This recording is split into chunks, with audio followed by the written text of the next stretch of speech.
সড়ক দুর্ঘটনা কমানো ও যানবাহন নিয়ন্ত্রণে বাহরাইনের পথে ঘাটে নতুন করে আরও ৫০০ স্মার্ট ক্যামেরা বসানোর উদ্যোগ নিয়েছে দেশটির সরকার। ট্রাফিক বিভাগের তত্ত্বাবধানে শুরু হওয়া এই প্রকল্পের পরীক্ষামূলক পর্যায়ে রাজধানী মানামা সহ বিভিন্ন গুরুত্বপূর্ণ সড়ক ও মোড়ে আধুনিক ক্যামেরা বসানো হচ্ছে। দ্য ডেইলি ট্রিবিউন এই খবর দিয়েছে। এসব ক্যামেরার মাধ্যমে ট্রাফিক আইন ভঙ্গ, অতিরিক্ত গতিসহ নানান ধরনের অপরাধ শনাক্ত করা সম্ভব হবে।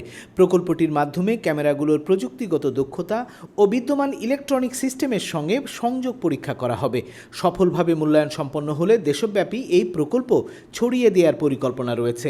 সর্বাধুনিক স্মার্ট প্রযুক্তি ব্যবহার বাড়ার ফলে এখন থেকে বাহরাইনের সড়কে আইন আরও করা হবে। ফলে প্রবাসী বাংলাদেশিদের এ নিয়ে আরও সতর্ক থাকতে হবে।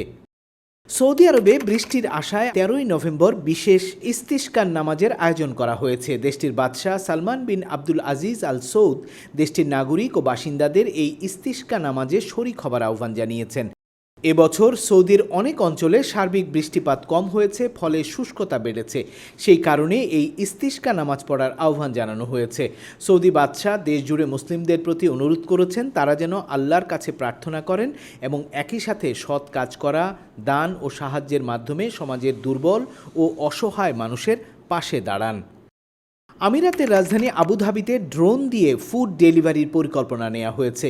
পরীক্ষামূলকভাবে চালু হওয়া এই সেবায় গ্রাহকরা অ্যাপ থেকে খাবার অর্ডার করলে তা শহরের নির্দিষ্ট ডেলিভারি পয়েন্টে ড্রোন পৌঁছে দেবে। খালিজ টাইমস এই খবর দিয়েছে।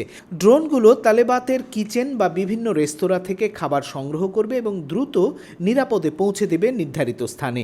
এসব ড্রোনের যাবতীয় প্রযুক্তি পরীক্ষা করছে আবুধাবি সরকারের মালিকানাধীন প্রযুক্তি প্রতিষ্ঠান K2। কর্তৃপক্ষ বলছে ড্রিফট এক্স এক্সিবিশনে ড্রোন ডেলিভারির কার্যক্রম দেখানো হচ্ছে।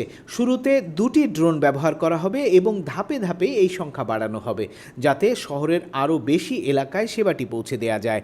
প্রযুক্তি বিশেষজ্ঞরা আশা করছেন সফল প্রয়োগের মাধ্যমে এটি পুরো আবুধাবিতে ফুড ডেলিভারিতে এক বড় ধরনের পরিবর্তন নিয়ে আসবে।